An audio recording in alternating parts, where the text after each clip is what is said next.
नाज़रीन, पाकिस्तान ऐं सऊदी अरब जे लाॻापन जो दुनिया में मिसाल नथो मिले। पाकिस्तान जो को बि वज़ीर आज़म चूंडण खां पोइ पंहिंजो पहिरियों परॾेही दौरो सऊदी अरब जो कंदो आहे। इहा हिक रिवायत बणिजी वई आहे। वज़ीर आज़म शहबाज़ शरीफ़ जो चवणु आहे।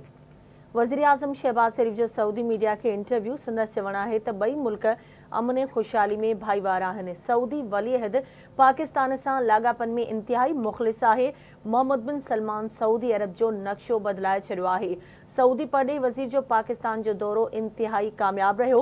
अहम ख़बर अवां सां शेयर कयूं पिया। पाकिस्तान ऐं सऊदी अरब जे लाॻापन जो दुनिया में मिसाल नथो मिले। पाकिस्तान जो को बि वज़ीर आज़म चूंडण खां पोइ पंहिंजो पहिरियों परॾेही दौरो सऊदी अरब जो कंदो आहे। इहा हिक रिवायत बणिजी वई आहे। वज़ीर आज़म शहबाज़ शरीफ़ जो सऊदी मीडिया खे इंटरव्यू ॾींदे चवणु हुयो त ॿई मुल्क अमन ऐं ख़ुशहाली में भाईवार आहिनि। सऊदी वली अहद पाकिस्तान सां लाॻापन में इंतिहाई मुख़लिस आहे।